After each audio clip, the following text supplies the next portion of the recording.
योगश्चित्तवृत्ति निरोधः तदा दृष्टुस्वरूपे अवस्थानम् अथ योगानुशासनम् योगश्चित्तवृत्ति निरोधः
योगश्चित्तवृत्ति निरोधः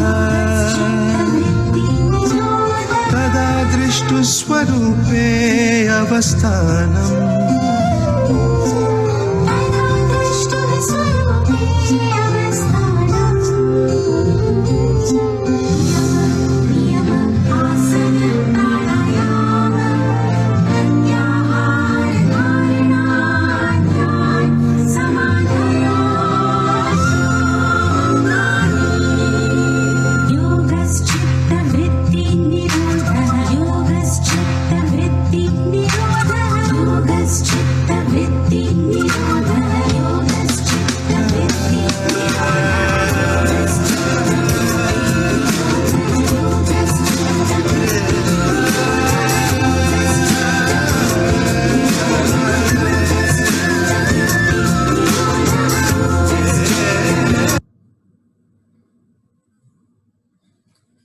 So folks, I hope that put you in the mood for the rest of the day. No worries, we're not going to do very difficult poses like the ones we've seen.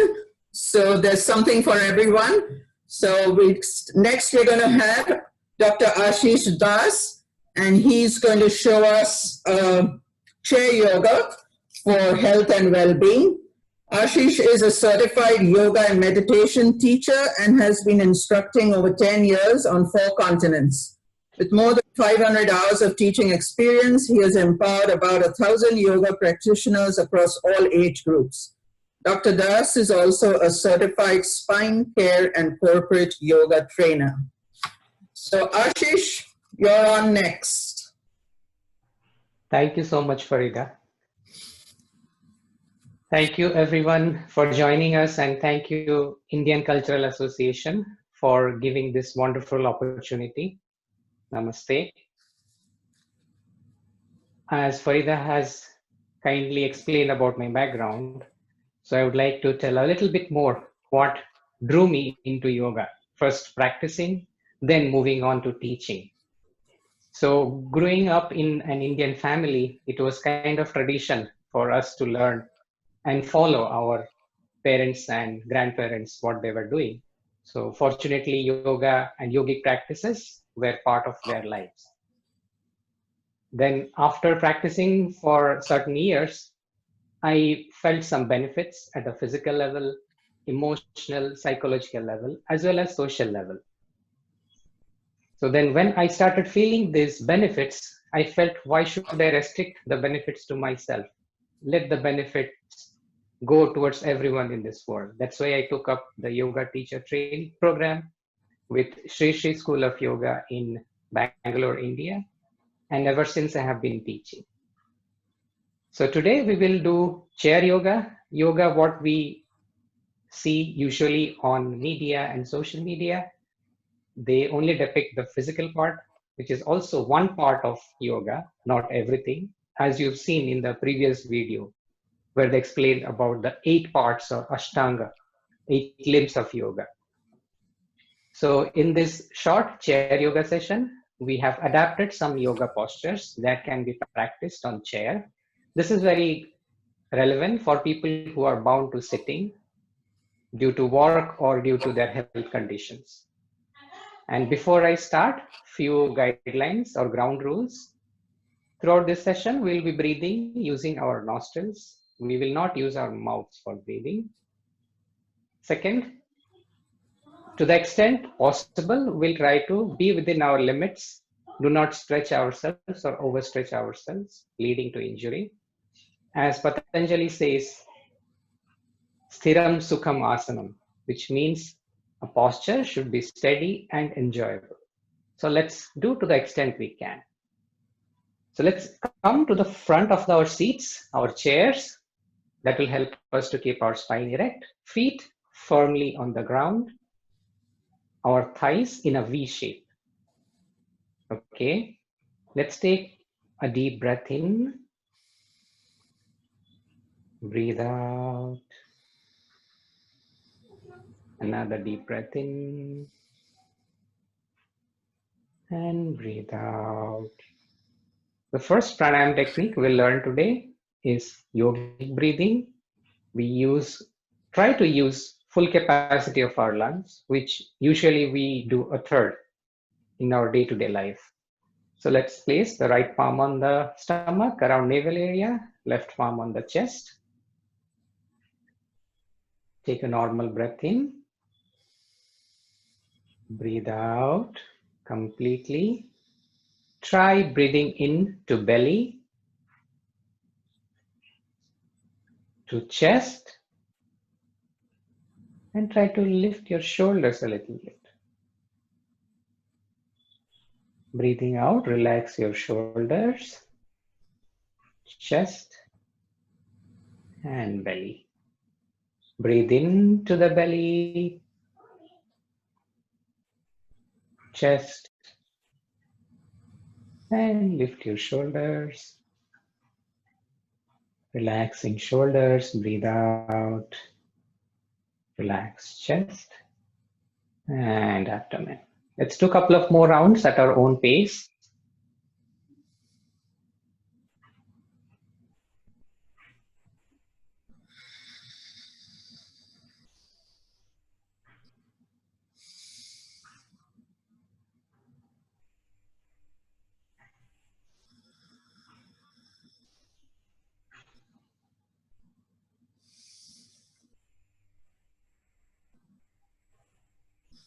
Try to fill in your lungs as much as you can.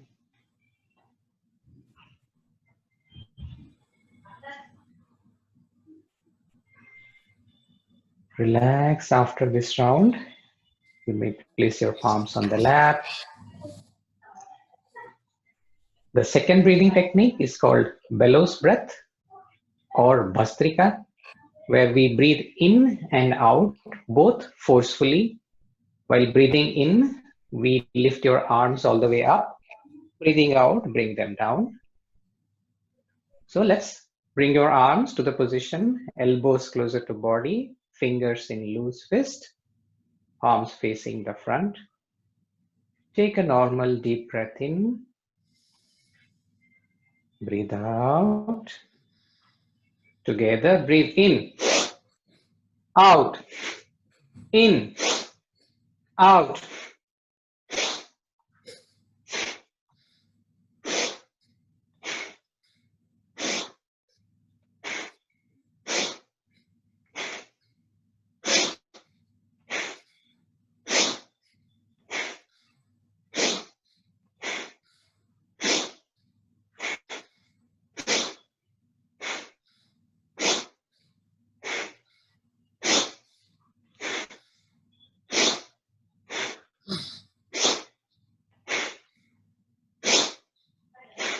Relax your arms on the thighs. Feel the surge of energy in the body.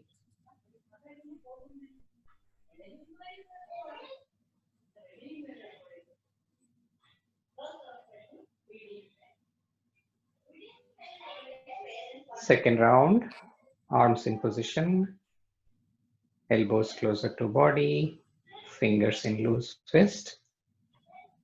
Take a normal breath in, breathe out. Together, breathe in, out.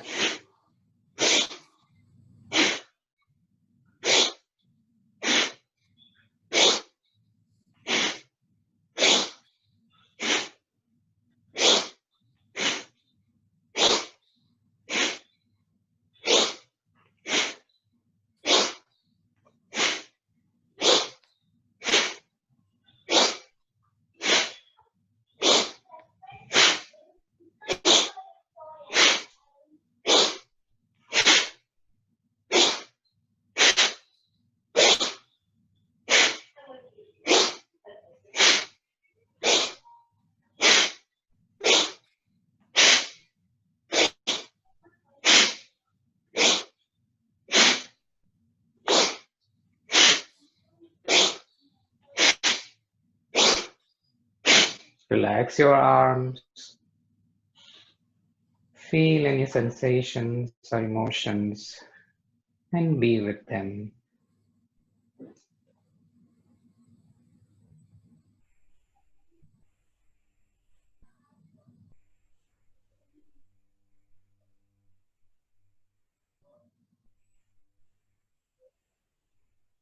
Third and final round, arms in position. Take a normal breath in, breathe out. Together, begin.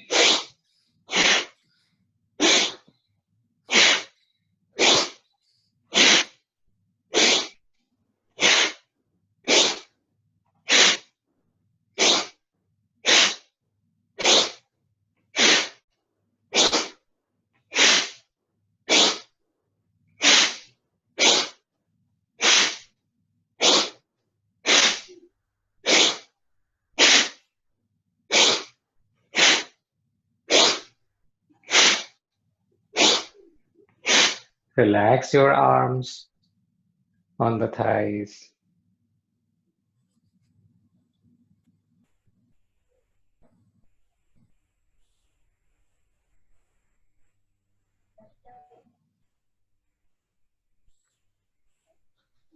Now just bring our attention to our posture. If we are sitting with our spine erect, feet flat on the floor, chin parallel to the floor. We are not straining our neck by bending forward or lifting our chin up, just a balanced posture. Breathe in, bring your arms to the side. Breathe out, lift all the way up. Try to bring your biceps closer to the ears and lift your shoulders while still being seated. This is good for the spine. We can stretch our spine a little bit more with every breath out. Try to lift yourself a little bit more and stretch our spine further.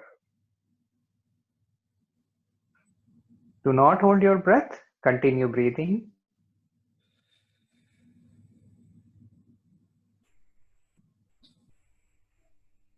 Breathing out, release your arms back. Some gentle stretches for the neck. Breathe in. Breathing out, bring your right ear closer to the right shoulder. Hold this stretch, but continue breathing.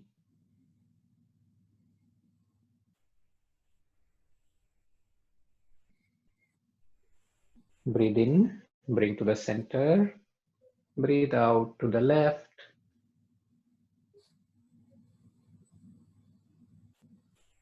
Continue breathing, holding the stretch.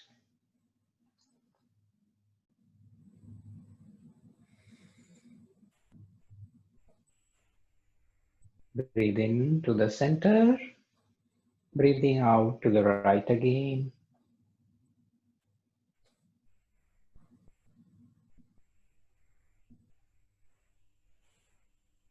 Continue breathing. Do not forget to keep the smile on your face. Breathe in to the center. Breathe out to the left.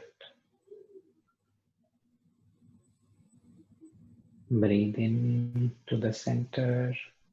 Breathing out, chin on chest. Continue breathing. Breathe in, look all the way up.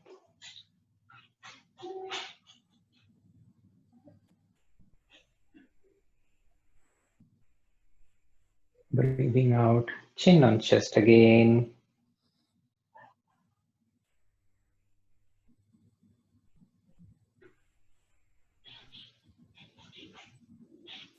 Breathe in all the way up.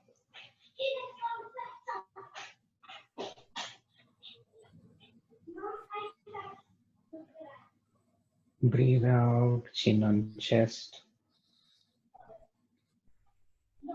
Breathe in to the center. Breathe out, look over your right shoulder. Continue breathing. Breathe in to the left.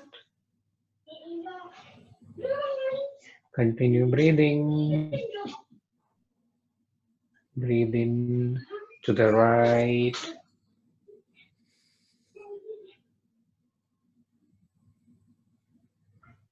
Breathe in to the left one more time.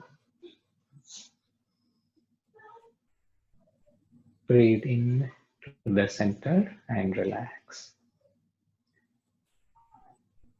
This time, bring your right palm behind, left palm on the right thigh. Breathe in. Breathing out, twist to the back, look over your right shoulder.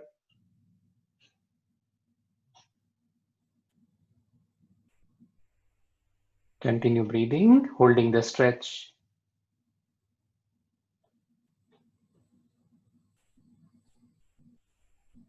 Breathe in to the center. Now let's switch our hands. Left hand goes behind, right hand on the left thigh. Breathe in. Breathing out, twist to the left, look over your left shoulder.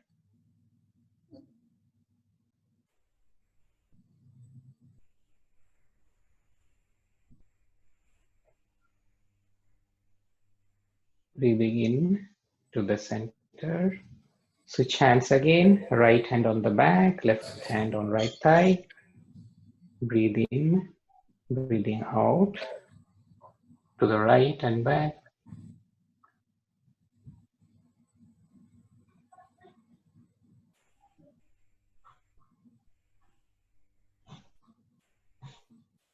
Breathe in to the center.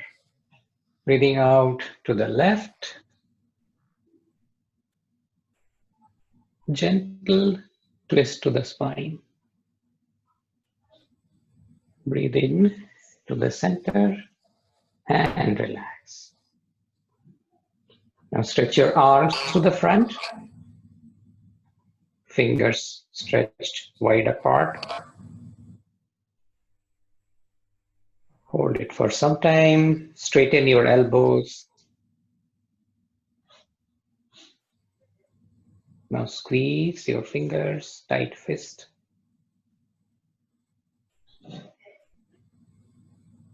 As tight as you can. Now stretch them back, fingers.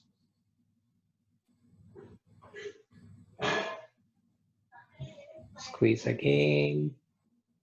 Remember to keep your spine erect and elbows straight. Now with the fist closed lightly, let us rotate clockwise.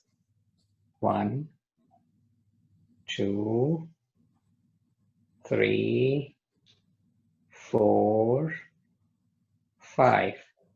Counterclockwise. 1, 2, 3, 4, and 5. Relax your arms. Bring your fingertips to the shoulders. Join the elbows in the front. We'll do some gentle shoulder rotation. Breathing in, down and back. Breathing out, up and front. Back and front. Gentle rotation. Try to feel every inch of the movement.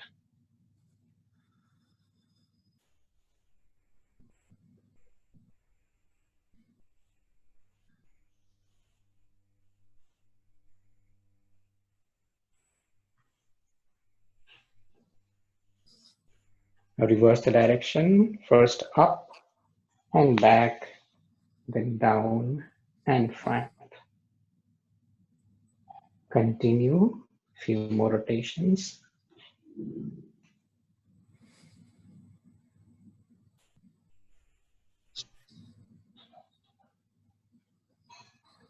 Breathing in to the back, breathing out to the front.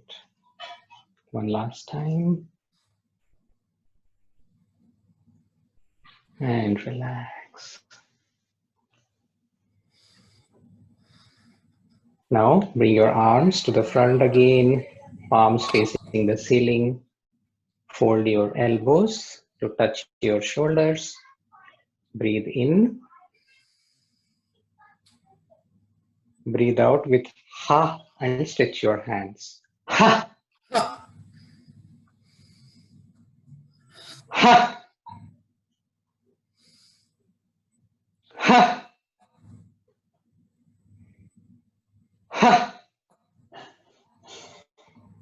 Ha! Relax your arms.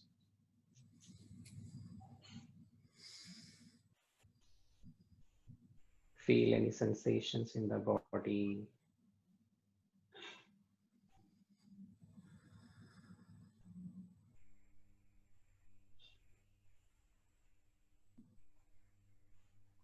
Bring your palms in Namaste in front of your chest and press the palms against each other.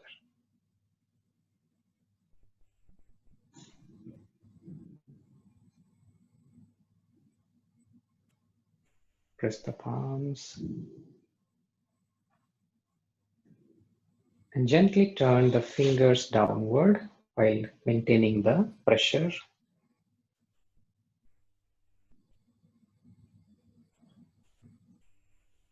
Breathe in, up. Breathe out, down. Breathe in, up. Breathe out, down. Now shake your arms.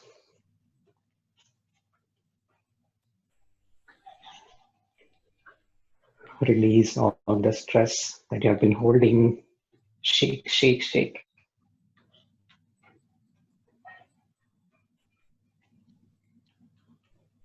Shake up, shake down, shake front, Shake on the back, shake on the right, and shake on the left.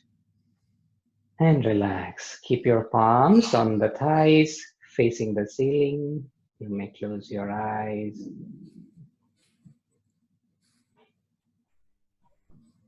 Feel the sensations in the body. And observe your state of mind.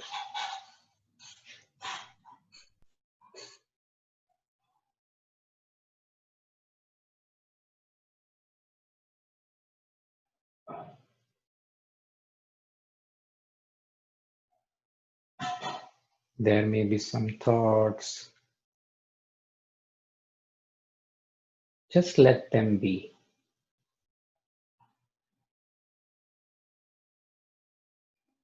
And be an observer of your whole body and mind.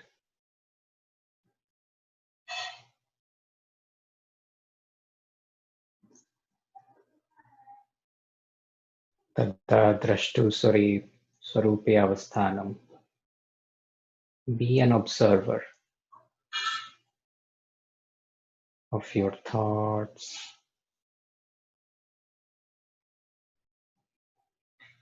of your feelings, of your emotions.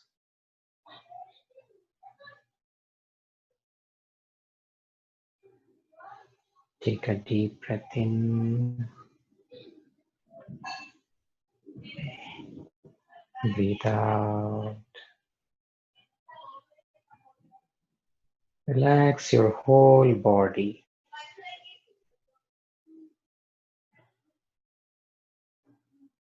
When you feel complete, you may gently open your eyes. Namaste.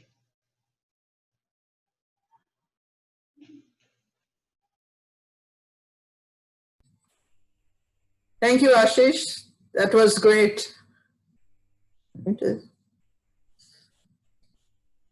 Thank you, Ashish. That was great. I hope everyone enjoyed that. And all those poses are easily accessible to everyone because they can be done on the chair, and probably something we should all do every day. And just a reminder to everyone, including myself, to make sure you're on mute so we can hear our speakers clearly without any background noise. So next we have Dr. Nikita Patel. She's going to talk about 3 keys to healthy aging from a naturopathy perspective. Being exposed to medicinal spices, wild herbs, and healing food combinations during her childhood inspired Nikita to make naturopathy her profession. She strives to educate and heal her patients, empowering them to live better and healthier lives. Dr. Nikita, you're on. All right. Hi, everyone. I feel so amazing after that chair yoga. Thank you, Dr. Ashish. Oh, so relaxed and centered. Right, so let's get started on today's topic. Like Ms. Rita mentioned, I'll be talking about 3 keys to healthy aging.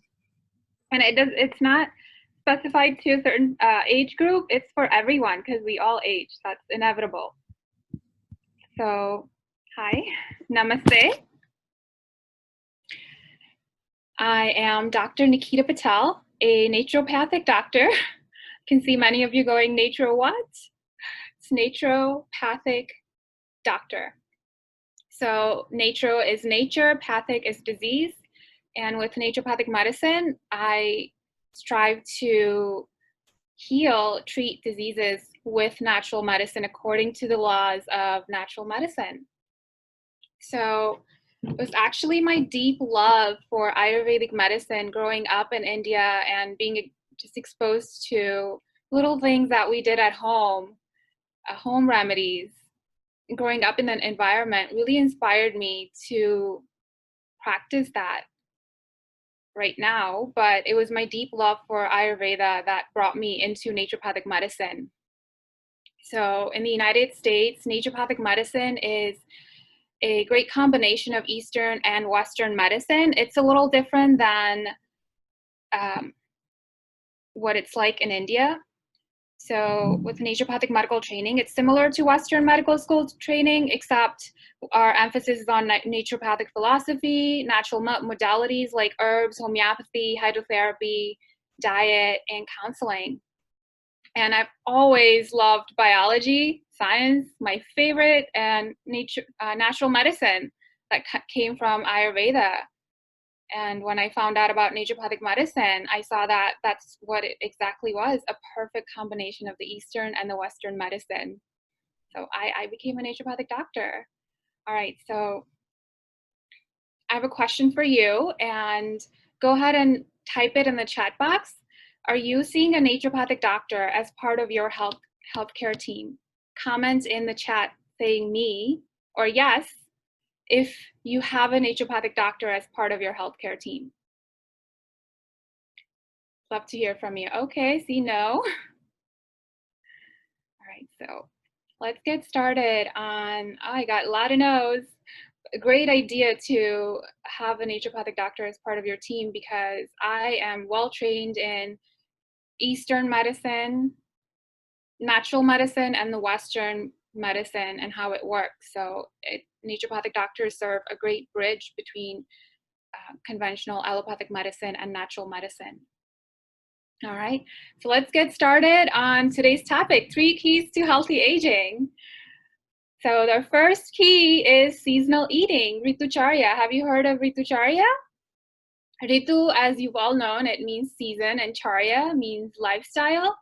So this is the concept that comes from Ayurveda, and it's pretty common in all holistic medicine around the world.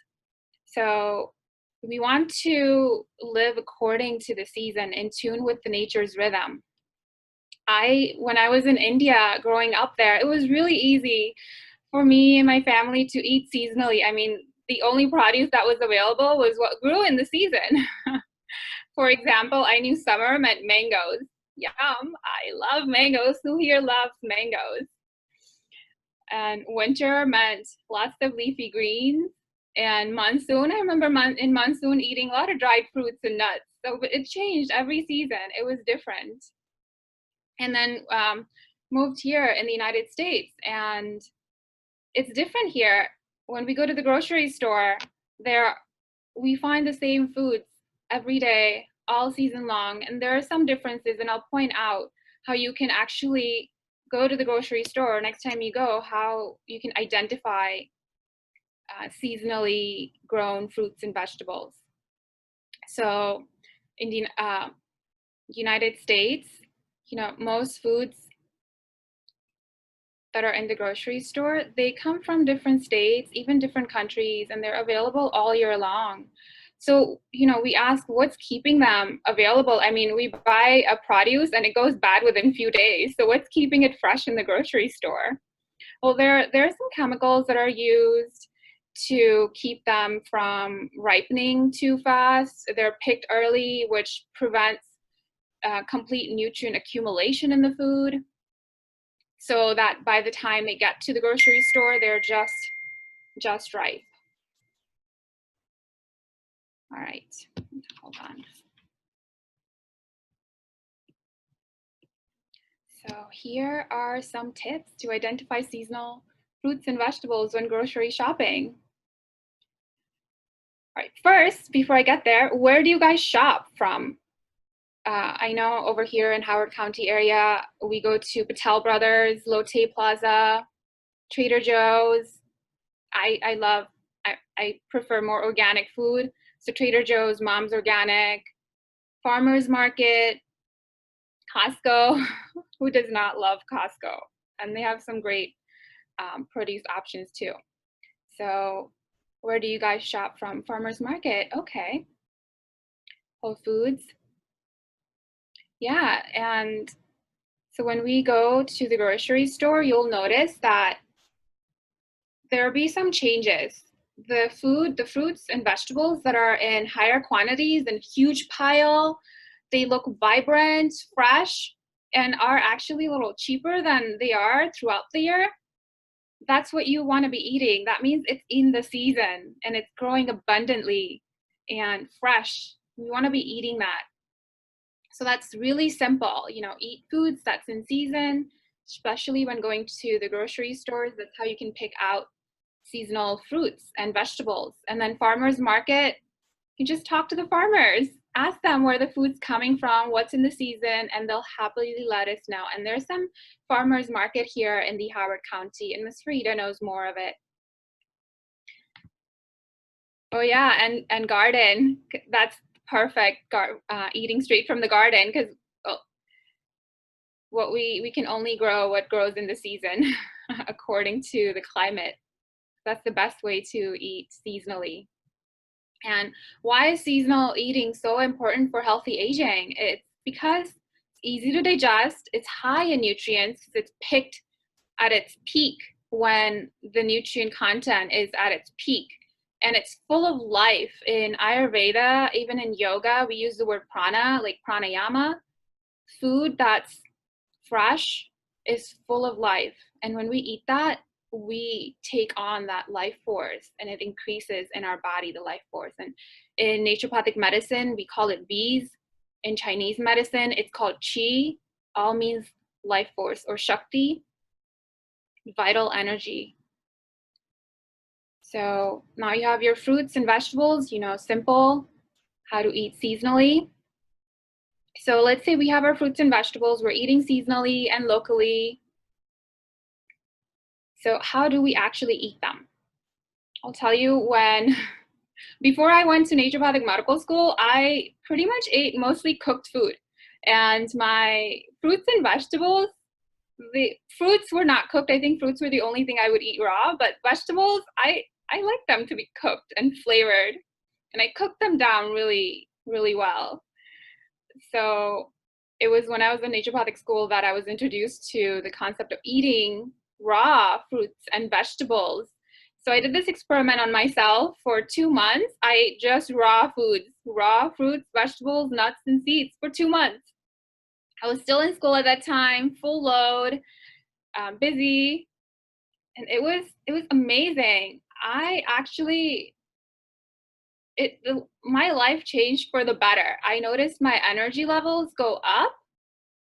My need for sleep went down. I would wake up in the morning ready for the day. Just feels so amazing to feel that way. And I felt happier. And the weird thing was the people around me started acting happy. So I was like, wow, there's something to eating fruits and vegetables in the raw form.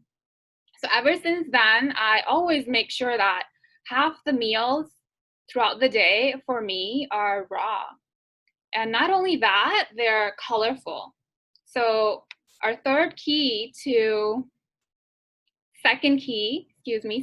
healthy aging is eating antioxidant-rich foods.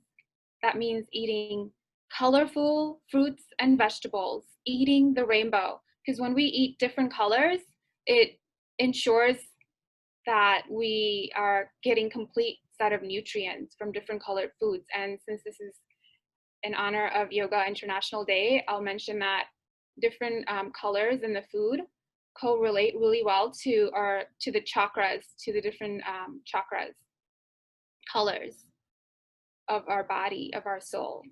So that's great. Eat the rainbow. So eating antioxidant-rich foods, colorful vegetables and fruits really prevents or reduces cellular aging and helping us feel happier and younger for a longer time. So my rule of thumb is eat the rainbow and feel the rainbow. Again, eat the rainbow and feel the rainbow. If you want your food, your vegetables to be warm, then it's okay to lightly steam it, but we want to make sure that the vegetables that we're eating are bright in color.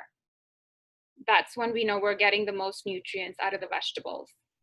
And it's okay to eat them well cooked too, but we want to make sure that we eat them while they're fresh and vibrant as well. So feel amazing to be in your sacred body and enjoy life with the help of naturally colorful foods.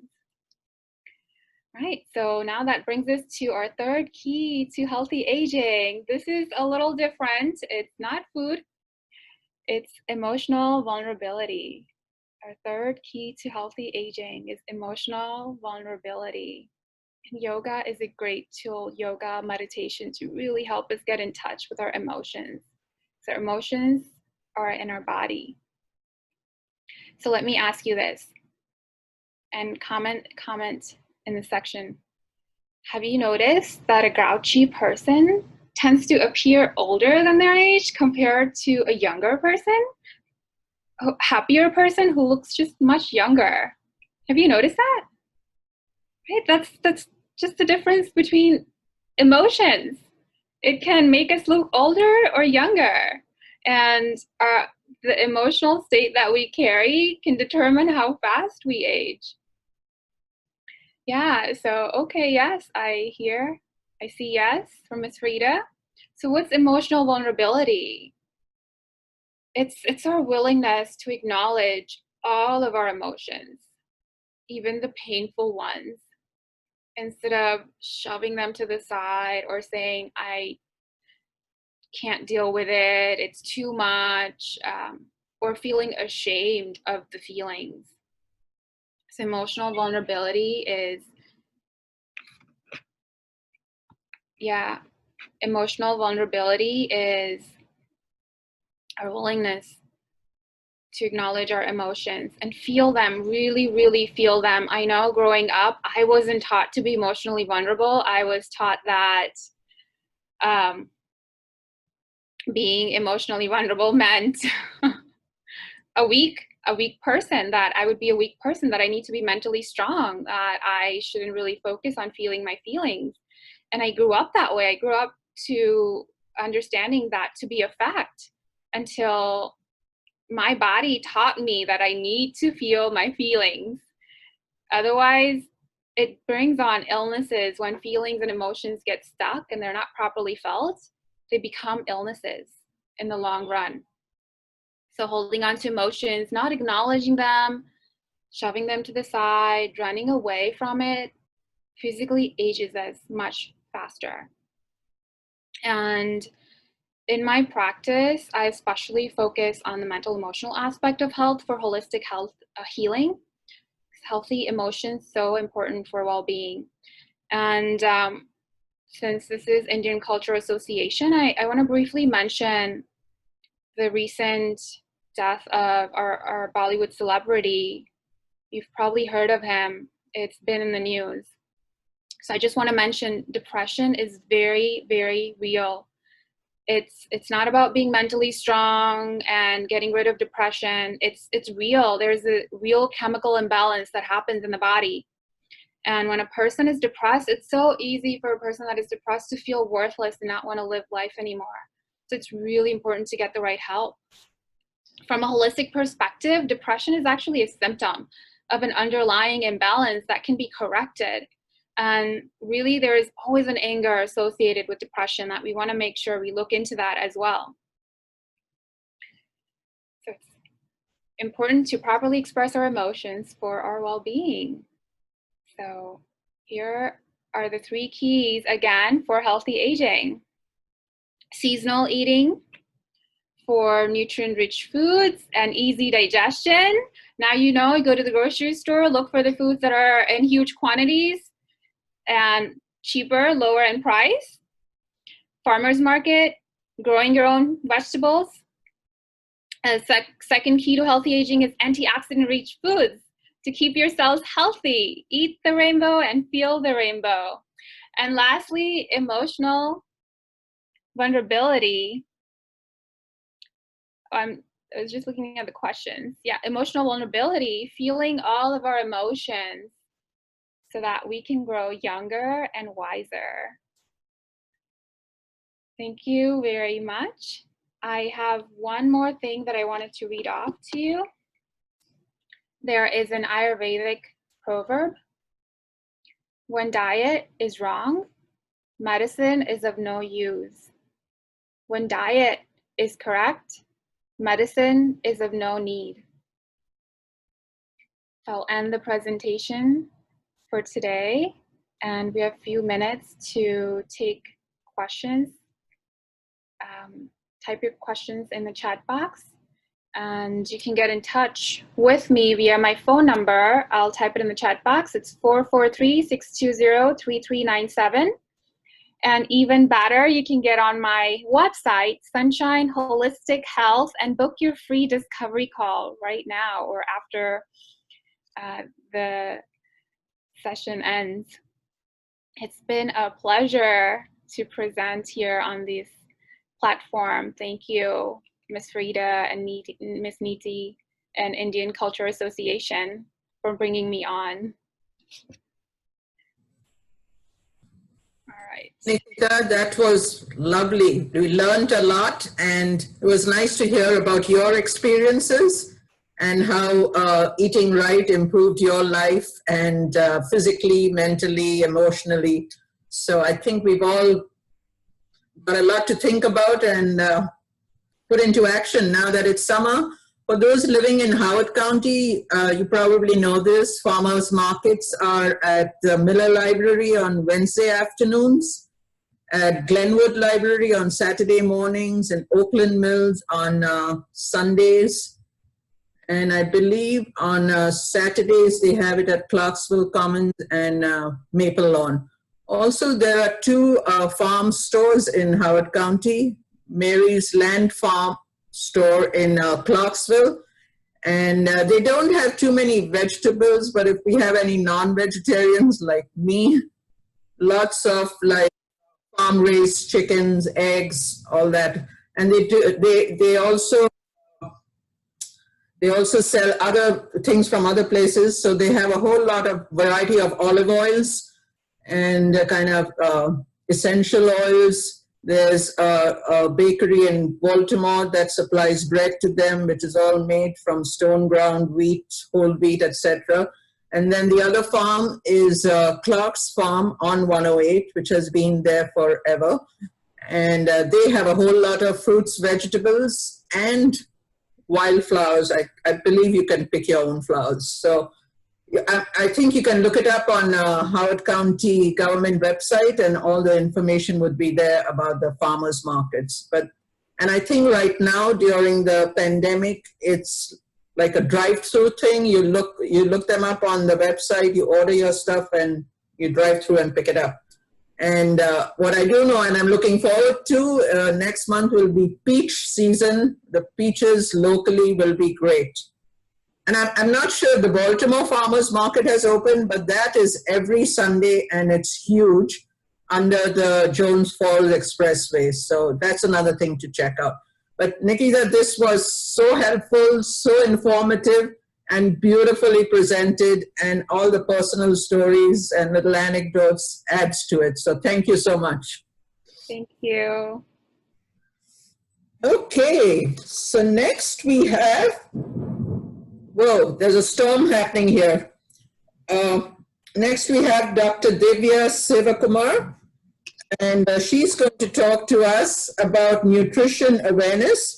Dr. Divya is a nutrition specialist and registered dietitian with over 18 years of experience encompassing clinical nutrition, public health, wellness, and academia, and has touched upon the subjects of adult, child, and prenatal nutrition. So welcome, Dr. Divya. We're looking forward to your presentation. Namaste, everyone.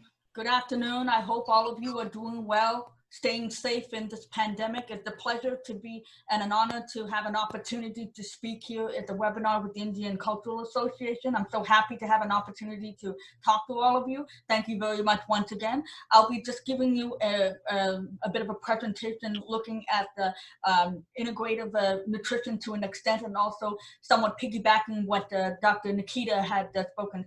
So Dr. Nikita, thank you so much. I'm sorry I could not get the opportunity to see your presentation because I had consultations this morning, but let me get started. Okay.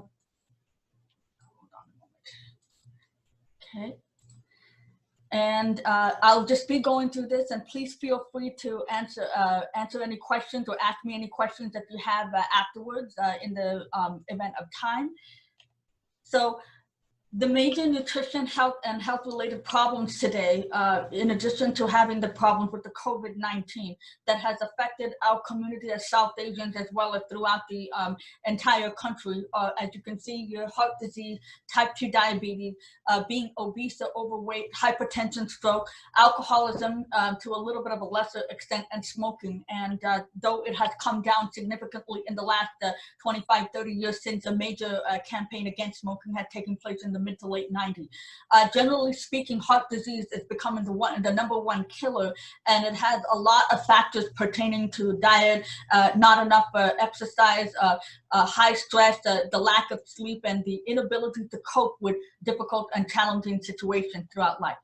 And the Indian dietary practices has made quite a bit of a distinction from the West, because we not only have a large abundance of vegetarian food, but also non-vegetarian food that has really tried to relate to a number of different types of diet. And the evidence, especially on the importance of plant-based food, is very, very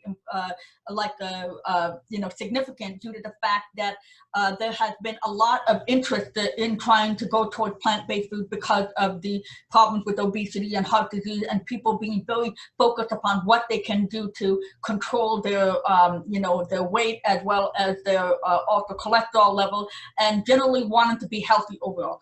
It is not required to be a vegetarian, but because there are several different types of being a vegetarianism, such as the pesco vegetarianism, lacto-vegetarianism, which focuses on milk, pesco with the fish, lacto-ovo, which is the milk and egg. And even veganism has also been gaining a lot of momentum, but it is not considered to be required. So generally speaking, there is no such thing as a perfect diet. Every diet can be improved to the best of their ability, and also making like a little corrections here and there can definitely will improve the quality of food as well as the your lifestyle in general. As we all know, the 6 major nutrients, all of us are carbohydrates, proteins, fats, vitamins, minerals, and water. All right. Carbohydrates, as you know, they provide the energy of life, known as ATP or adenosine triphosphate. If any of you have studied biochemistry or biology before, ATP is what we basically rely on for life. Protein is needed for the purpose of building muscles, promote energy metabolism, as well as also help with the healing the immune system, hormones, enzymes, all kinds of different substances in the body that rely on protein. Fats, unfortunately, have a bad reputation here in our society, because fats, everybody thinks that you should completely eliminate fat for those people who don't really understand what fat is all about. But it is needed for the food to taste good, even though it's not written here. Food, if you really want to eat and enjoy food, you want to make sure that it tastes good. And if you don't have fat, then food becomes miserable to taste. Okay, you don't even want to have it anymore. Energy metabolism, insulation, and temperature regulation are also some of the functions. Vitamins and minerals, they are responsible for providing support to the macronutrients, which is carbohydrates, proteins, and fat. Vitamins and minerals are micronutrients, and they have so many various different types of functions. And as you know, the main ones are vitamin D, C, iron, calcium, so on and so forth. We cannot live without these minerals, and it is best, as well as vitamins, and it's best obtained from food. And water, as all of you know, it's considered to be a separate classification and of a nutrient. It doesn't, it's not something that provides energy, and it's not a macronutrient or a micronutrient per se, but it is responsible for life. It provides hydration, regulates the body systems overall, and it is also responsible for the flow of blood. And without water, within just less than a week's time, a person cannot survive. So water is essentially life, and it is so important to drink a substantial amount of water on a daily basis. Some of the recommendations I do, in addition to working as a nutrition program manager, I also counsel many patients doing outpatient counseling for weight management and teach nutrition.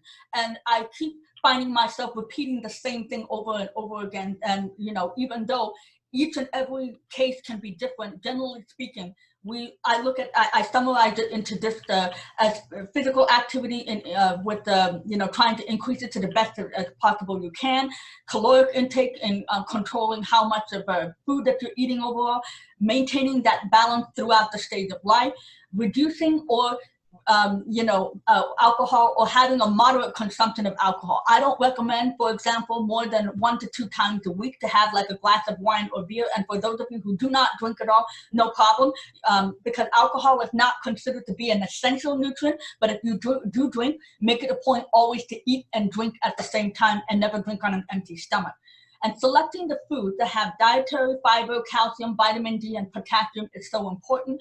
And keeping your fruits and vegetable consumption where it should be, as well as bringing all of the elements of a plant-based diet, like including whole grains, is also quite critical. And trying to practice that good amount of stress, okay? Since the COVID pandemic has struck, just a few months ago, it completely threw the entire world into chaos and pandemonium. We have been practicing all the social distancing. Things have been closed. Businesses have been, have shut down. Many students have had to come back home, and So how do you cope with this difficulty? So this is where practicing that stress management and dealing with yoga, meditation, as well as also exercise, and looking for other things to do on the side to help you in difficult situations makes a big difference. Because when that is not the case, that can lead to problems pertaining to emotional eating or other eating disorders. Some of the sample foods for potassium, for example, bananas, blueberries, raspberries, etc., are found in, with a wide amount or a big amount of potassium there. Fiber, for example, is very good when it comes to providing that ability to increase the satiety in the diet, as well as also having all these other different, the ability to, regularity and improving that regularity on a daily basis, so a person doesn't suffer from problems with constipation. Calcium, having that amount of calcium is very important. For those people who do not drink that much milk, or they find that the milk here upsets the stomach, because I have dealt with a number of refugees and immigrants who have complained that they cannot drink the milk. One of the best things to do is to boil the milk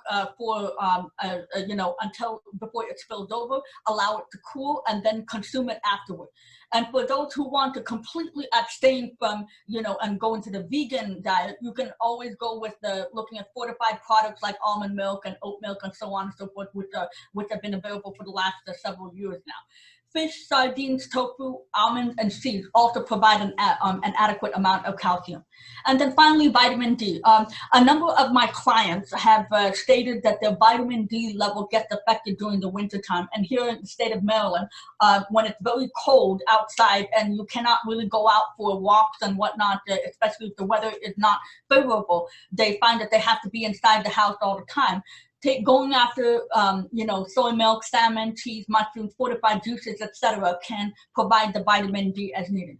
And if your physician recommends it, there's also supplements that can be very much helpful for you to improve your vitamin D. So coming from Ayurveda, as Dr. Nikita was talking about before, food is so important. It's like medicine, okay? The consumption is needed to nourish the body. The emotional status is so important. It imparts the energy of life. Food is something that in Indian culture should never be taken for granted, okay? And fresh food is what I always like to emphasize. I try to tell people to encourage them to reduce, or if not cut back, like refined, processed, and even frozen food, because the nutrients can be affected with all of that, and giving more the sugar and more, artificial, preservatives that are really not needed, okay? And, food also has to be digested well, okay? Because when food is not digested, then that can also cause all kinds of problems known as ama in Ayurveda, and it can also create and disrupt the metabolic processes. And food, lastly, is something that is needed for good health. Okay, so some of the food that we look at as for a healthy lifestyle: If you eat fruits by themselves, ideally in between breakfast and lunch and dinner, that makes a big difference because the natural sugars will digest properly, but a lot more efficiently as opposed to eating it with something else. So eating fruits by themselves is a really good idea. Eating exactly at the same time every single day. Okay, irregular eating habits is a very, very common problem. Eat at the exact same time. Like when we study to pass an exam or when we learn a new skill, we have to be disciplined and really sit and learn how to do that. So eating at the exact same time makes a big difference with regard to how much you're taking. Exercising as well 3 to 5 times a week if possible. Not mixing starchy foods together and high protein together, which can cause sleeping during the day. And then also going to sleep between 9:30 to 10:30 every night and trying to get at least that 8 hours of sleep. A lot easier said than done, okay? But it does make a difference as you get older because, when the immune system starts to weaken as we all get older, age does do that. It is so important to make sure that we do whatever we can to control what we can do in our lifestyle to make it for the better. And if you do drink, as I said before, no more than 1 to 2 times is enough, okay? And finally, Ritu Sudarshan was considered to be one of the most famous figures and has wrote a really great text about enjoying food and eating all together. Fresh food is best to be eaten, okay? They should be tasty, easy to digest, and consuming it on a moderate level, okay? Eat only on an empty stomach. Today, for example, if I see a client comes in, or if I see kids, especially with the age of technology, kids, they will have their phone, they'll be playing on their phone and they're eating like this. And there's no attention that should be, that's at the food. Those 15 to 20 minutes, you should sit at the dinner table, put all your electronic devices and everything away and focus on your food. It should be a time like it was in our ancestors' time 100 years ago to eat with the family and ideally eat with people, okay? And also take your time to eat, okay? Give yourself about 15 to 20 minutes. Enjoy the food because it's one of the pleasures of life, okay? And concentrate on when you eat your food because if you're upset, angry, sad, irritable, you have a variety of different negative emotions and, you're depressed like Dr. Nikita was saying, it is a very, very serious problem. It's not a good idea to eat because that's where the problems with eating disorders like emotional eating and so on and so forth can ultimately take over. So it is a discipline. Like with everything in life, okay, it is also, to eat good food is to mix the, is a right for every human being. And also eating at the same time, enjoying that food is something that we have to have and have a good attitude towards, and it's up to our parents and whoever is taking care of us to implement why it is so important to eat well starting from the time that we are kids. So, again, washing your hands, also practicing good safety, a dietary habit, eating local grown food is so important, and preparing that food with love. I tell people complain to me, I don't like to cook. I have no time. I have too many things on my plate. So this is where you have to make some changes and tweaks in your schedule. What could you do to give more time to yourself? Because life is too short. You want to take the time to slow down. Here in America, we're considered to be the most stressed out country in the planet. And I'm serious when I say this. I go to other places and they make fun of us Americans a lot because they say, why are you constantly looking at the clock? Slow down. Learn to appreciate, unique flavors and habits and preferences. And when you cook because you want to from the bottom of your heart. When you serve people, cook because you you serve them with love. And that's the best ingredient when it comes to food overall. All right. So thank you very much. I'm so happy that I had the opportunity to talk to you. And I'm definitely very happy to answer any of your questions.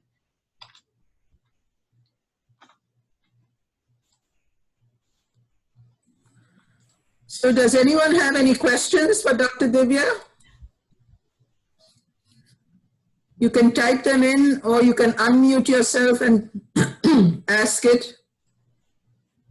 I'm looking in the chat. I don't see any questions, but feel free to unmute and ask your question.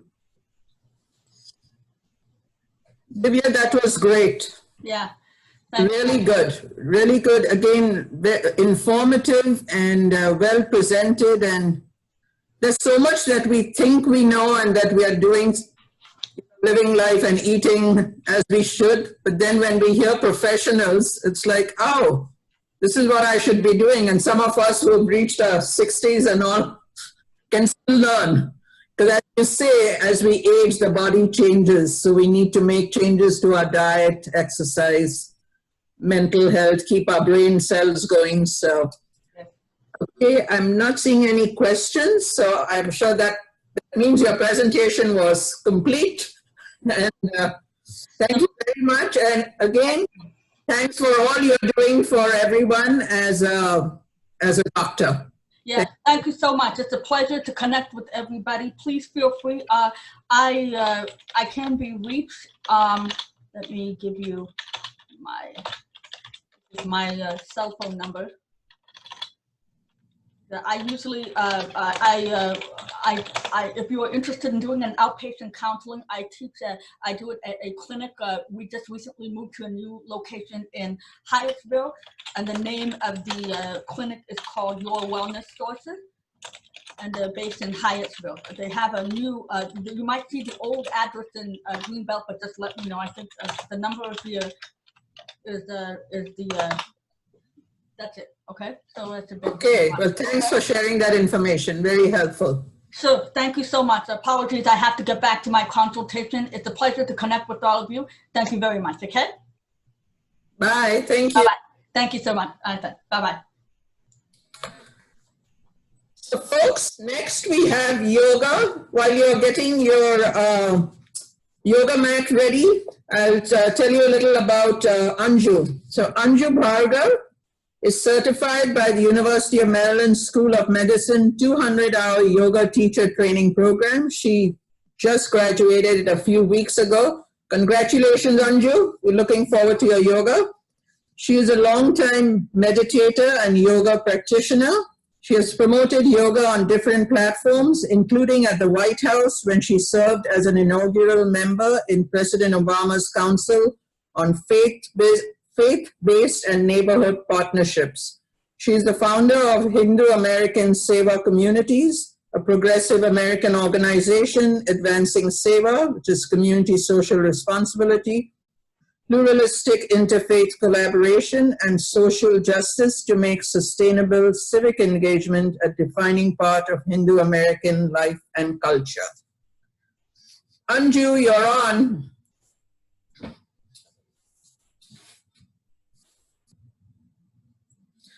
Anju, you need to unmute.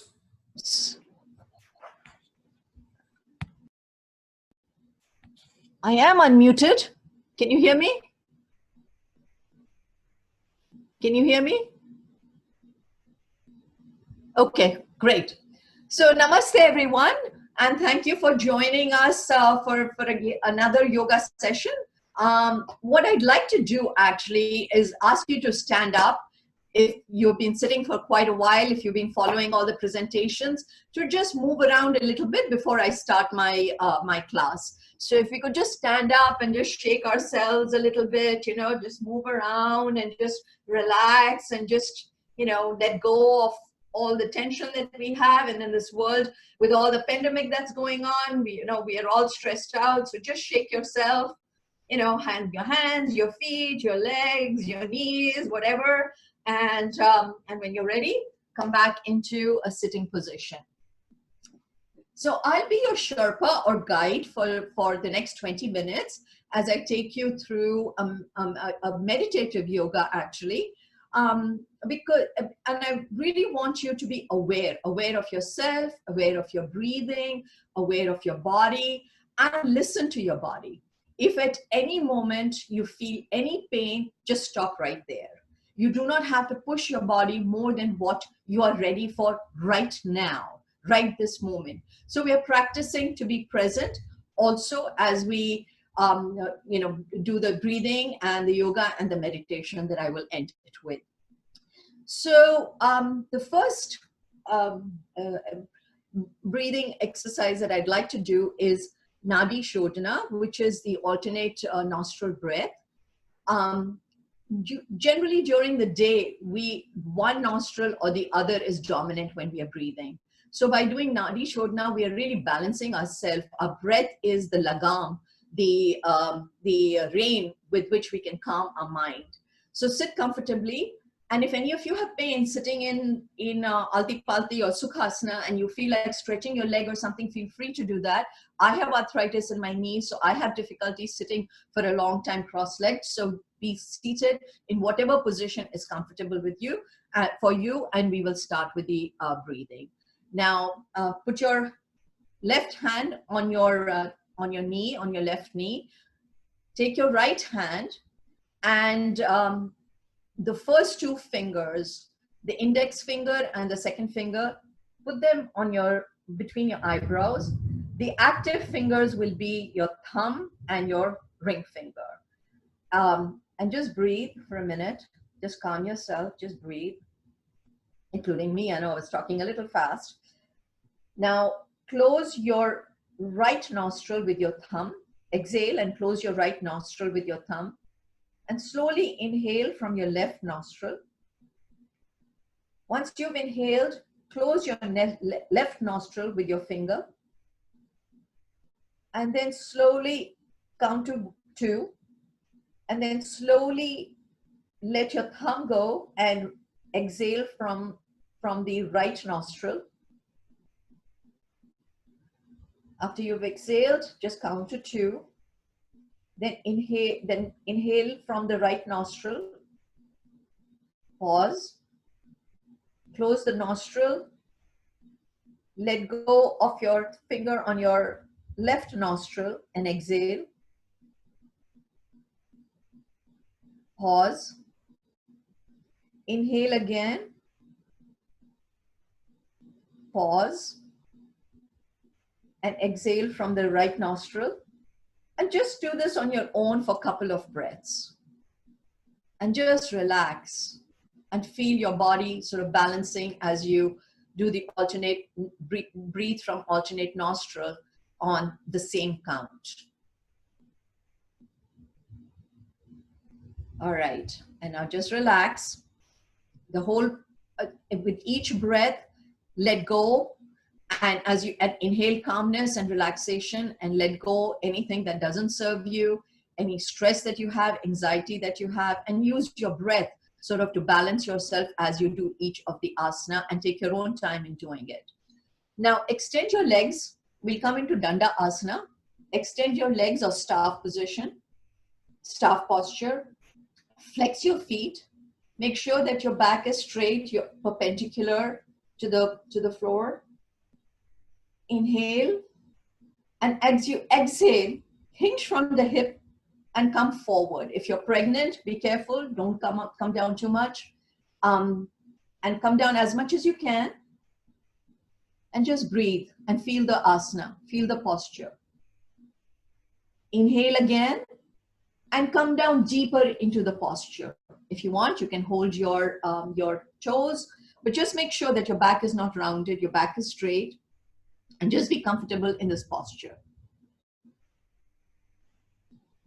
Exhale, sit up, inhale, take a breath. Now bring your feet together, the soles of your feet together, close to your perineum. We'll do Danda Asana or bound angle.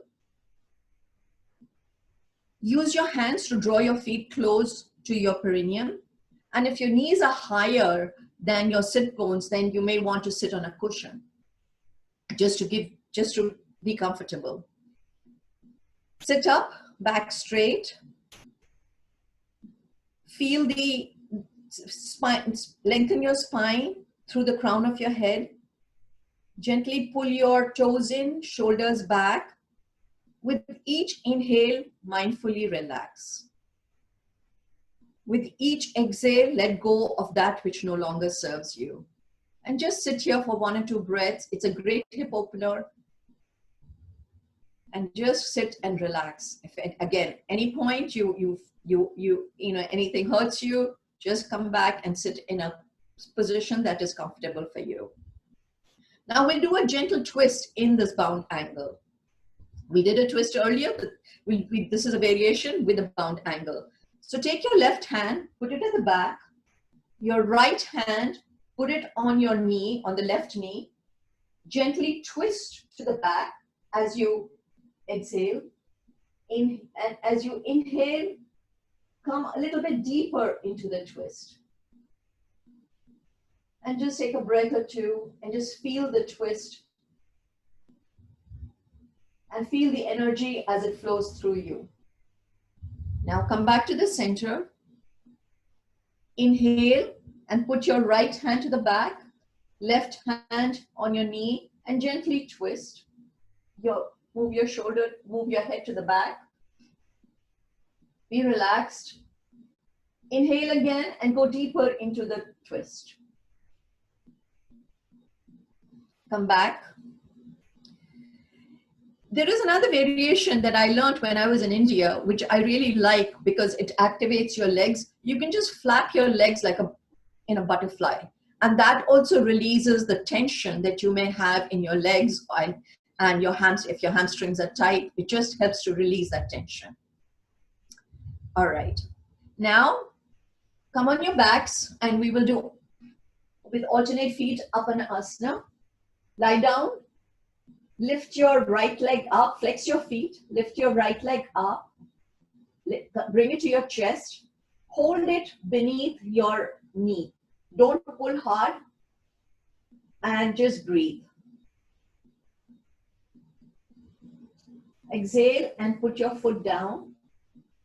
Lift the other leg up, bring it to your chest, hold it gently with your hands, don't pull on your knees. You don't want to hurt yourself. Your toes are pointed towards your knees. Relax and just breathe in and out for a breath or two. Put your feet down. Now again, lift your right foot into your chest. This time, with your left hand, turn towards your left leg. Your shoulders are down. Stretch the right arm out and bring your right knee over your left leg as much as you can. My right knee, as I mentioned, has arthritis in it, so I do not bring it all the way to the floor. So be comfortable, your shoulders are down, and just stretch. The whole point is to be able to just give yourself a gentle twist. Bring it back. Now lift your left leg. Bring it to your chest, hold it with your right hand. Your left hand goes out towards your shoulder and slowly turn towards the right, keeping your shoulders down. Relax your shoulders. You should not feel any tension. The whole point is to relax and let go of anything that doesn't serve you and just feel the gentle twist. All right. When you're done, bring both your feet down and slowly come to your side. This is one of my favorite positions, the Danda Asana. Come to your side and come to your right side. Stretch your right hand out. Bend your elbow. Put your hand, cup your hand in your head. Like Sheshnag, Vishnu on Sheshnag, lie on your side. Slowly lift your leg, the left leg, hold it with your toe. And if you can, bring your leg up. This is very good for stretching the inner thigh. If you can't reach your toe, just keep your hand anywhere that you feel like for support. And just breathe. Then bring your foot down. Turn to the other side. And I will move to your left side. Stretch out your left arm, bend it, cup your head in your arm, lift your toe and stretch your leg out, or hold it wherever you're comfortable. And if it is not comfortable, you can keep your leg down. Just give yourself a good stretch in your inner thigh. All right, breathe. Come back, sit up. And now we will come on our fours into the tabletop position. Your knees should be hip distance apart. It's important to your shoulders, your hands, the palms are spread out. Your wrist is below your shoulder, so your wrist, it's stacked up. Your back is straight. You look down and just relax and breathe. Now we'll do the cat and the cow.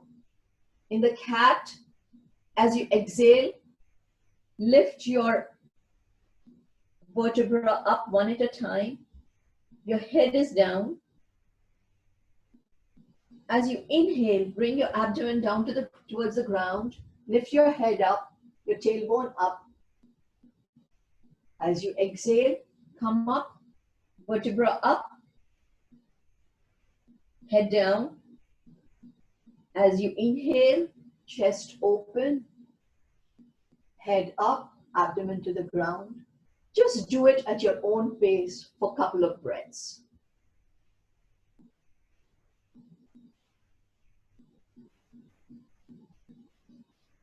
This is very good for giving more flexibility to your back. And it also helps in relieving tension on your lower back. When you're done, meet me on the mat, lying down. We'll do Cobra now. Put your hands next to your shoulders on the ground. Your elbows are close to your body. The top of your feet are on the ground. Using your back muscles. Don't push with your hands, but using your back muscles, slowly raise yourself up as much as you can. I'm going to do half Cobra. Just raise yourself up as you exhale and just breathe for 1 or 2 breaths. And to test to make sure that it's your back with which you have lifted, you can lift your hand up for a second just to make sure that you're not straining your wrists or your hand. And then come down.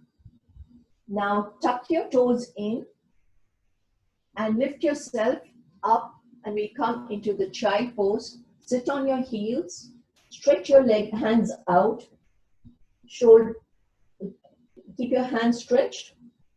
Sit on your heels, your body, your abdomen is on your thighs, and just relax. Breathe in. This is a restful pose, the Danda Asana. Breathe in that which you want, the positivity. Let go, relax, let go of all that does not serve you. Let go of all the stress. And just relax in this posture for a few breaths. Now tuck your toes in. We'll come into the downward dog. Tuck your toes in. Keep your hands stretched out. Your palms are on the ground, stretched out.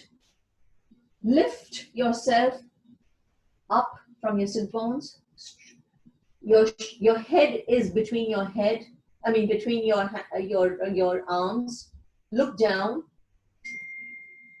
Your sit bones are up. Now slowly walk yourself and come forward in a forward fold. And slowly lift your vertebrae one at a time. The head is the last thing that comes up. Slowly lift your head up and stand in mountain pose or Tadasana. Your feet are hip distance apart. Engage your legs, the 4 corners of your feet on the ground. You're solid, you want to be grounded. Engage your thighs, lift your knees up, shoulders back. Stretch your body. Look straight up. Your pelvis tucked in, and just breathe for a minute. For a few moments. Now, lift your hands up, interlace your fingers, and let's come to the right side so that you can stretch your intercostal muscles on your left side. As inhale again and go a little bit deeper into your stretch. Exhale and come back to the center. Inhale and go to the other side. Inhale again and go a little bit deeper if you can into the stretch. Now come back to the center. We'll do one more time. Inhale and go to your right. Inhale again and go a little bit deeper. Come back to the center. Inhale, go to the left. Inhale again and go a little bit deeper if you can, just to give that extra stretch, and come back. Now we'll do a forward fold. Keep your hands, be in the Tadasana, where you're standing hip distance apart. Put your hands on your thighs and using your hip, hinge forward. As you exhale, hinge forward. Your back is straight. And breathe. Now, if you have any heart issues, don't go down further. Or if you're pregnant, or if you feel anxiety or vertigo, don't go further. If not, just come down. Just hang there. You can cross your arms. Just hang like a rag doll. You can put your hands on the ground. Just relax as much as you can. And if you can't, then just be wherever you are. You can be in the half forward fold. And just breathe and just let go. Just hang there, let go. And then slowly, one vertebrae at a time, come up and lift your head last. Now, as part of this, the energy starts moving in your body. So I want to do the Devi Asana, the goddess pose, so that you can feel that feminine energy be invoked within your body. Now keep your feet 2-3 feet distance apart. Your feet, your ankle, your feet is turned at 45 degrees, and be comfortable. Balance yourself. Slowly come down as much as you can. Now traditionally the thighs are parallel to the ground. I can't do that. So you just do what you can. Your pelvis is tucked in. Lift your arms up, shoulder high. Turn it down, turn it up. See how the energy flows, how you feel different. If you can, bring it to 90 degrees angle. And if you have your palms facing towards you, then the energy is coming towards you. If you want to send the energy to the world, have your palms facing out. And comfortably just breathe for a minute or two. As much as you can. And then bring your hands down again. And now I'd like you can either squat if you want, the yogic squat if you're comfortable coming down, or you can just come and just sit down. So the yogic squat is you just come down, and most of us from India know about this. Your feet are apart. Keep your hands, the malasana, keep your hands inside the thighs, or you can just sit comfortably. Come onto the ground. And I would like you to just, again, come into the bound leg, and flap, bring your toes in, your soles of the feet in, just flap your thighs for a few seconds, just to let go, just to cool down. And then come and lie down on your back. As you exhale, bring both your feet together to your chest. Hold it below the knee and just rock yourself. Massage the back. Just relax and rock yourself and let go. And now, if you wish, you can, before we end in Shavasana, I'd like to take you through a guided meditation. If you want to sit and do that, you're welcome to do, or you can lie down. Keep your hands by your side, palms up or down, whatever you're comfortable with. Close your eyes, and I will take you through a short guided meditation. Allow your body to begin to relax. Breathe in and out. Take a cleansing breath in and breathe out the tension in your body. Feel relaxation beginning at the bottom of your feet. Allow the relaxation to spread over your feet and up to your ankles. Feel the relaxation rising above, flowing up to your lower legs, to your knees, continuing up to your upper legs. Allow the relaxation to continue to spread throughout your body, rising now to your hips and pelvic area, to your stomach and lower back, to your chest and upper back. Let your upper arms relax, your elbows, lower arms, and wrists. Feel the relaxation spread to your hands, relaxing the palms of your hands, the back of your hands, each finger and thumb. Feel your body relaxing further as the area by your collarbones widens and relaxes. Allow your shoulders to ease back slightly. Allow your upper back to relax even further. Let your shoulders relax and your neck. Feel the relaxation continue to spread to your chin, the back of your head, your mouth, your cheeks, nose, eyes, ears, forehead, to the top of your head. Your entire body is relaxed and calm. Feel the relaxation flowing throughout your body from your head to your feet. Now simply relax, calmly enjoying the feeling of relaxation for a few moments in Shavasana.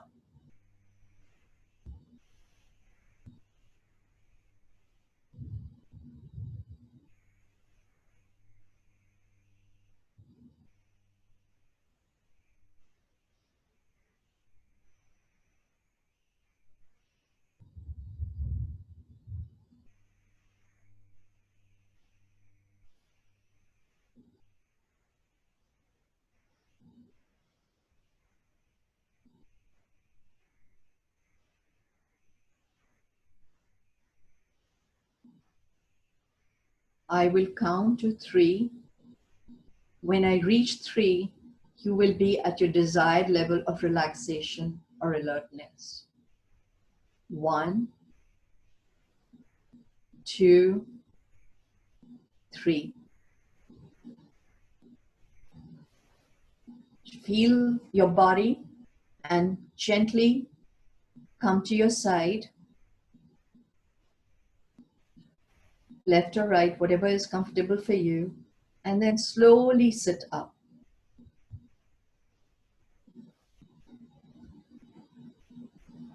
Well, thank you for allowing me to be your guide in this yoga journey today. As we end our practice, I would like to leave you with this thought.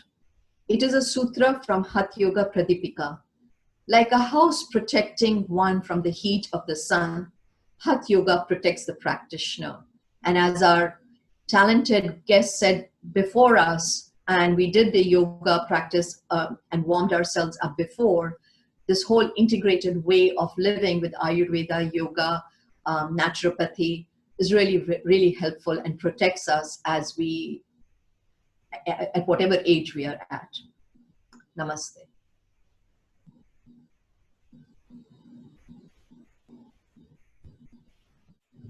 Thank you, Anju. That was great. I feel all stretched out. Anyone have questions for Anju?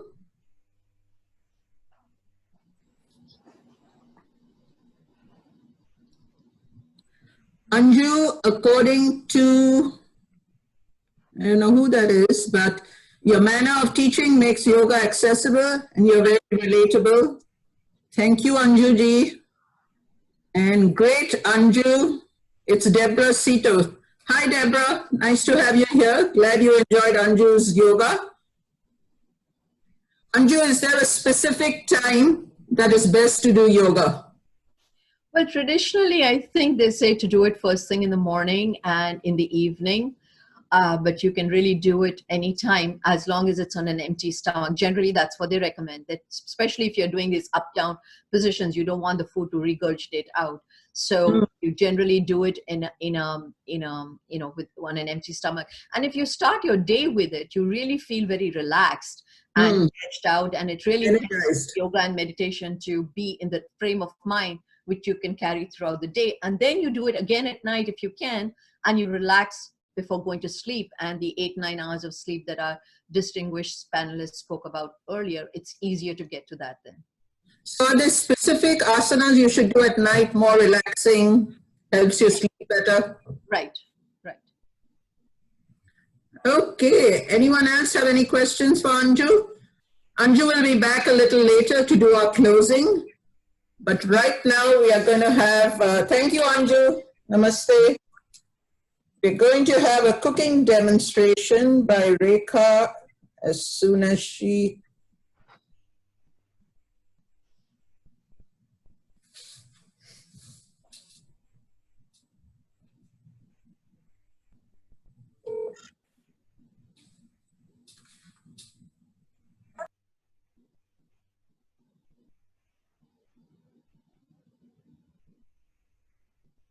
Okay, all right.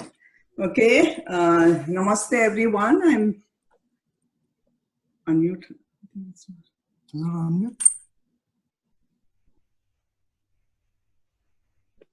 Can you hear me? No.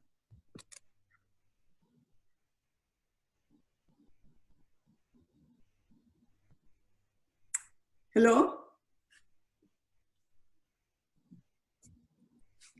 Yeah, we can hear you, Rekha. Go ahead. Okay, namaste everyone. I'm Rekha Naval. Thank you very much to the Indian Cultural Association and on this International Day of Yoga. I want to thank all the panelists. I really learned a lot of good stuff which I'm going to incorporate into my life. I'm not a professional cook. I cook mainly for my family and for pleasure. So today I'm going to give you a simple recipe of khichdi. It's, as you know, khichdi is part of our Ayurvedic system, which is more than 5,000 years old. It's a holistic system where we want to maintain the body in harmony, in balance. So there are 3 doshas in Ayurveda. So the first one is kapha, which is earth, vata, which is wind, and pitta, which is fire. So it's important to bring all 3 into balance. When the body is in imbalance, it creates a lot of problems like illnesses. So the recipe I'm going to show today is a very simple khichdi. So these are my ingredients. The first is half cup of lentils, which is moong dal, so very high in protein, half cup of rice. And these are my other ingredients, which I have 1 teaspoon of mustard seeds, half teaspoon of cumin seeds, turmeric, we all know the benefits of turmeric, asafoetida, hing, which is good for digestion, half a green chili. I like a little bit of spice, so I add a red chili, half a teaspoon of grated ginger. We all know the benefits of ginger. It's good for inflammation and it's good for your joints. 1 bay leaf and salt according to taste. So what we do is I take 1 tablespoon of oil. I use a pressure cooker, but people have an Instapot, or if they don't have both, you can just use a regular pot, but it will take more time. And we are going to use about 1 tablespoon of ghee. Again, I'm going to talk about the benefits of ghee. Let it cook nicely till it becomes very mushy. So you start with all these ingredients, add your moong dal, add the rice, and add 4 cups of hot water for a porridge-like consistency, and 5 cups if you want it slightly mushy. And basically, this is the end result that you get for the khichdi. There you go. And you added a dollop of ghee to that. So why is it important to eat khichdi? First of all, it's detoxifying and it's the right balance between carbohydrates and proteins. It's the first food we give infants when they get the solid food at the age of 8 months. It's good for convalescence because it's very easy to digest. It's gluten-free. And again, for most Indians, it's a comfort food. We all like to eat that. And if you have nothing else in the house, you can make a very simple and nutritious meal. There are lots of ways of making this. I made a very simple one, but you can add vegetables. You can add potatoes, peas, carrots, beans. And if you do not want to use rice, I'm using basmati rice here, you can make it more nutritious by using quinoa.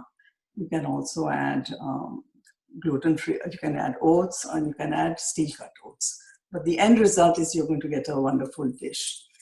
And also now I'm also going to talk about the benefits of ghee. So ghee is, we start off with unsalted butter, and then you cook it on a low flame. What you get afterwards is the sediment. The sediment has the things which is casein, and it also has your other ingredients which are bad for your body. So what in the end result, after it is cooked, you get a nice nutty flavor and aroma which is delicious. What are the benefits of eating ghee? Firstly, it's a nutritional powerhouse. It's good for your brain because, you know, the neurons and your nerve cells are coated with fat, and guess what? That's one of the fat found in ghee. And it's also helps in your digestion. It's got a lot of nutrients, vitamins, vitamin A, vitamin E. It's got omega-3, omega-9. It's got CLA. And it's very good for your joints. It acts as a lubricant, and it's got a very high flash point. So if you're cooking, it's one of the benefits of eating ghee is that. So any other questions if you have, and I would like to welcome you all for this simple and tasty dish. Thank you. That's lovely. That sounds yummy. Getting hungry now that it's lunchtime. Okay. So can we add some vegetables to the khichdi? Yes, as I said earlier, you can More add of a one-pot potatoes, you can add carrots, you can add peas, you can add beans, so that you can make it like it's a one-dish meal. Right, right. And do you add them with the rice and dal, or do you cook the vegetables? You add them with the rice and dal, yes. With the rice and dal. What make the tadka, you can add them, and then you let it cook for in the pressure cooker, it's pretty fast. It's about 5-10 minutes. I don't know about the Instapot, but if you cook it outside, it'll definitely be much longer. Right. I mean, I cook stovetop because I'm scared of pressure cookers. Instapot. But you have that hawking CCT. Sometimes, you know, the slow cooking gives it a better flavor. Right. A lot of my, like my daughter and everyone else uses Instapot, but I still haven't got the hang of it. Someone here says Instapot takes about 15-20 minutes. That's correct. That's correct. Saying, which I think even stovetop, it takes around that much because more. I think I would say half an hour on the stovetop. Yeah. Really? I think so. I don't know. I mean, if you want this mushy and consistency, I would say yes. And also, I think if you soak the dal and rice, it may cook faster. If you yes, that's true. Soak the dal and rice. Yes. Anyone else have any questions, comments for Rekha?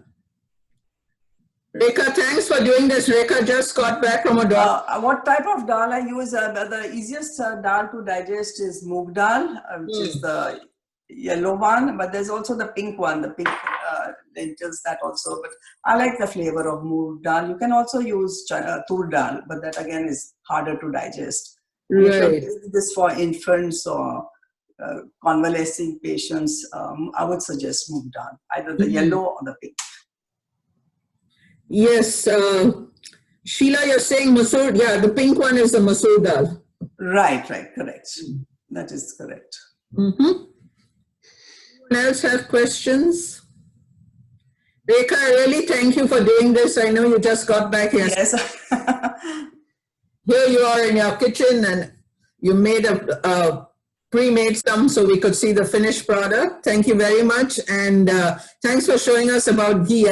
I just buy it. I've often wondered how it's made. So I'm sure It's quite easy to make. You just Land O'Lakes unsalted. It has to be unsalted. unsalted, yeah. Yes. And anything homemade is, of course, much better because you know what's in it. Right, correct. Yeah, yeah. So this sounds very good. Thank you. Divya says, thank you, Rekha ji. And I think that's it. Okay, thank you. Namaste. Okay, folks. Before I bring Anju on to do our closing, let me just tell you all a few upcoming events for Indian Cultural Association. First of all, if you haven't already done that, please follow us on Facebook. Is it follow on Facebook and like us? I don't know where you like, where you follow, but please keep in touch with Indian Cultural Association. On July 11th, we're going to have another Antakshari. I know some of you joined the last time and enjoyed it. So those of you who are, whether you're a singer or not, please join. They'll put you in teams so you'll have support and you can relive the old Bollywood songs. So that's on July 11th. Keep an eye out for more information. And then the Festival of India, which was supposed to be held on Memorial Day weekend. We, of course, we couldn't have it because of lockdown. So that is now rescheduled to September 5th. And that will be at the Howard County Fairgrounds. So I hope you can join us. And I hope we are all able to get out and be with each other again. So again, thanks to everyone who joined us here for this webinar. And very special thanks to all our presenters, Ritu Sudarshan, Dr. Ashish Das, Dr. Nikita Patel, Dr. Divya Selvakumar, Anju Bhargav, and Rekha Nabar, and of course our very fine Indian Cultural Association co-founders, Niti and Sanjay Srivastava, who are always putting out great events for us. As Sanjay said earlier, educational, entertaining, and all a way of getting the community together. And not just the Indian community, we love our non-Indian friends and neighbors, and it's really, we love to share our culture, our food, our practices. So please do like us on Facebook and join us for upcoming events. Now I'm going to give it over to Anju, and she's going to close with the Gayatri Mantra. Thanks, Anju. Anju, you need to unmute. Sorry about that. Namaste again. Yoga, as you know, is not just asana. Yoga has many different aspects to it. It is the yoga philosophy of Yam Niyam, which is a very, very important aspect. And we are all learning how to bring it onto the mat. And there are the mudras, which are also energy points, which help you as you are doing yoga and practicing. And you may want to mute those of you who are, you may want to mute. So mudras are also an important aspect in yoga because, you're energizing yourself in different aspects, and we learned about food as an important aspect. So I'm going to share with you the Gayatri mantras with mudra. So mantra, as you know, what it is man is mind, and tra is liberates. So a mantra is intended to be spoken, or the vibration of it to be felt through your bodies with understanding. Mantra should be with understanding so that you know what it is, and feel the vibration of the mantra within yourself so that you energize different points within your body. So we thought we would do Gayatri mantra because that's a universal mantra that most of us know. So and I'd like to do it with the mudras to show you how it is done. And it's really fantastic to do it with the mudras. I want to first say what the meaning of the Gayatri mantra is before, and perhaps you can join me in doing it. What it means is we meditate on that which is divine, whose effulgence, the divine light, illumines all realms, physical, mental, and spiritual. May this divine light illumine our intellect also. Om Bhur Bhuva Swaha Tat Savitur Varenyam Bhargo Devasya Dhimahi Dhiyo Yona Prachodayat. Let's repeat it 3 times. We usually do that, so 2 more times. Om Bhur Bhuva Swaha Tat Savitur Varenyam Bhargo Devasya Dhimahi Dhiyo Yona Prachodayat. Om Bhur Bhuva Swaha Tat Savitur Varenyam Bhargo Devasya Dhimahi Dhiyo Yona Prachodayat. Om Loka Samasta Sukhino Bhavantu. Loka Samasta Sukhino Bhavantu. Loka Samasta Sukhino Bhavantu. Om Shanti Shanti Shanti. Let there be peace. Let everybody be happy and peaceful, and let there be peace on all different realms of being. Namaste. Thanks, Anju. That was beautiful. This is the first time I've seen it with the mudras. Lovely. Just a perfect ending to this webinar. I hope everyone enjoyed. Thank you to all who attended. Thank you to all our presenters, and the lovely way of spending a Saturday morning, especially since there's a storm going on out there.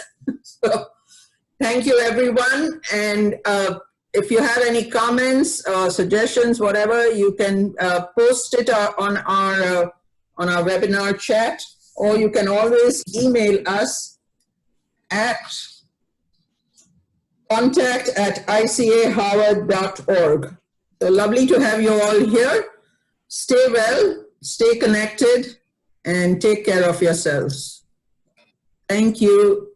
Okay, we have a lovely comment here. Jacinta says, absolutely awesome and appreciate the good work. Thanks to all our presenters. And Sheila says, thank you, bye. And so do I. Bye, everyone. Bye-bye. Take care. Bye, everyone.